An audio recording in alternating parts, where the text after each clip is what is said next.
Diversifikasi sebaiknya bukan hanya antar saham, namun juga diversifikasi antar bursa, antar negara. Saat ini pasti banyak yang boncos di IHSG. Namun bagi sebagian investor yang sudah sejak lama membagi investasi ke bursa US, kondisinya pasti lebih baik. Entah kenapa semakin kesini kinerja bursa kita bukannya semakin baik, tapi semakin anomali. Bukan hanya dari saham-saham IPO yang nggak jelas dan saham-saham berfundamental buruk yang digoreng begitu tinggi, namun juga dari aturan-aturan Bursa Efek Indonesia yang semakin aneh. Ini sangat disayangkan, mengingat masih banyak investor pemula.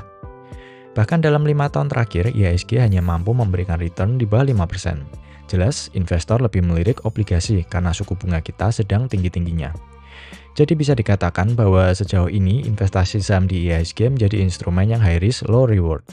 Nah, sambil tetap menunggu kondisi bursa kita menjadi lebih baik, menurut saya sebaiknya kita juga melakukan diversifikasi ke saham luar negeri, karena kita bisa tetap membagi resiko saat salah satunya sedang turun, seperti yang sedang dialami bursa kita saat ini. Berikut beberapa pertimbangan buat teman-teman kenapa harus mulai investasi ke saham luar negeri. Apakah teman-teman tahu bahwa dalam 5 tahun terakhir, indeks S&P 500 mengalami kenaikan di sekitar 80%, sedangkan IHSG hanya naik 15%. Lebih jauh lagi, jika kita bandingkan dengan kenaikan indeks Nasdaq 100 yang sudah naik hampir 150%.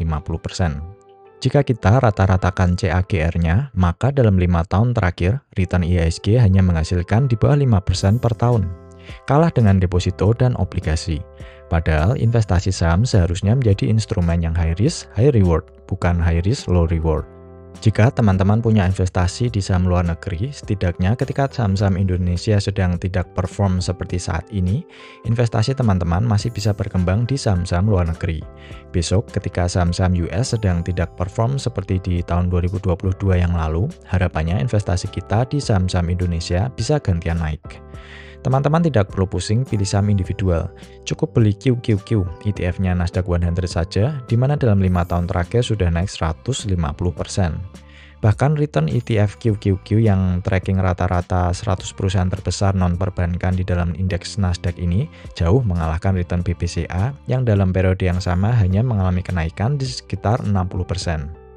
Coba teman-teman renungkan lagi, bagaimana sebuah ETF standar seperti QQQ bisa memiliki return yang jauh lebih besar daripada salah satu saham terbaik di IHSG. Padahal QQQ merupakan pasif ETF yang tracking indeks Nasdaq 100. Ini kita belum membandingkan dengan saham-saham besar seperti Microsoft, Apple, hingga Netflix yang kenaikannya jelas jauh lebih tinggi lagi daripada QQQ. Bursa Amerika menawarkan variasi produk yang sangat lengkap untuk segala tipe investor. Untuk long-term growth investor, ada saham-saham perusahaan teknologi terbesar di dunia saat ini, seperti Apple, Nvidia, Netflix, Meta, hingga Tesla. Buat investor yang tidak punya waktu riset saham satu persatu, bisa membeli ETF. Di market US, investor bisa berinvestasi pada ETF yang jenis dan tujuannya sangat beragam. Investor bisa membeli indeks ETF seperti QQQ, SPY, hingga IWM. Kemudian ada ETF-ETF yang fokus pada industri tertentu seperti ETF di industri semiconductor, cybersecurity, robotics, hingga electric vehicle. Jangan lupakan juga Bitcoin ETF yang kini sudah bisa dibeli. Investor juga memiliki pilihan produk yang khusus didesain untuk income generator seperti covered call ETF yang memiliki yield yang tinggi. Teman-teman yang suka strategi dividend growth bisa membeli saham-saham dividen aristocrats seperti AbbVie, J&J, dan Coca-Cola.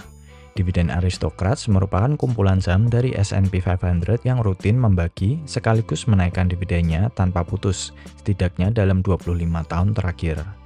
Buat yang suka investasi properti tapi tidak punya capital yang besar, bisa membeli saham REIT atau Real Estate Investment Trust. Saham-saham REIT diwajibkan untuk membagi 90% labanya kepada para investor dalam bentuk dividen. Buat yang ingin mendapatkan home run berbeger-beger, bisa coba peruntungan di penny stocks atau saham-saham OTC. Teman-teman juga bisa berpartisipasi dalam meme stock seperti GameStop maupun AMC yang akhir-akhir ini ramai kembali.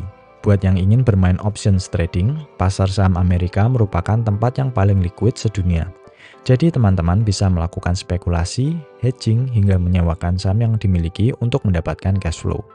Buat yang tertarik belajar options trading, silahkan cek playlist options trading di dalam channel ini. Saat ini rupiah kita berada di kisaran Rp16.000 per dolar.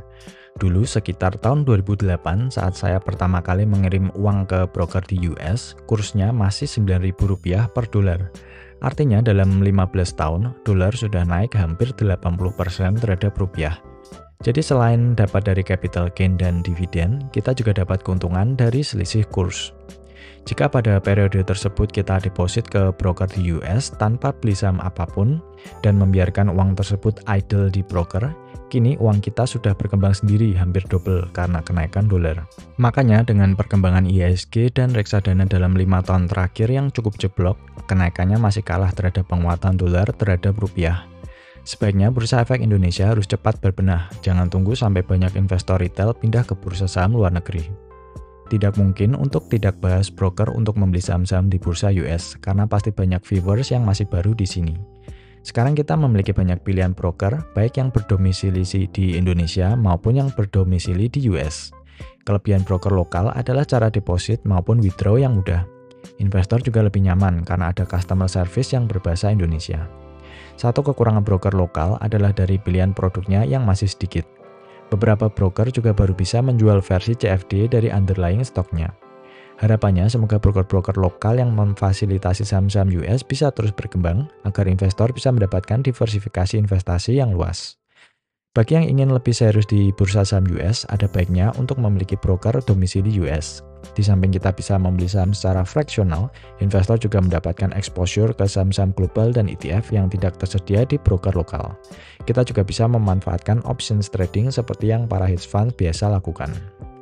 Oke guys, di video ini saya tidak membandingkan mana bursa yang terbaik, tapi saya ingin memberikan pandangan kenapa diversifikasi keluar IHSG itu cukup penting.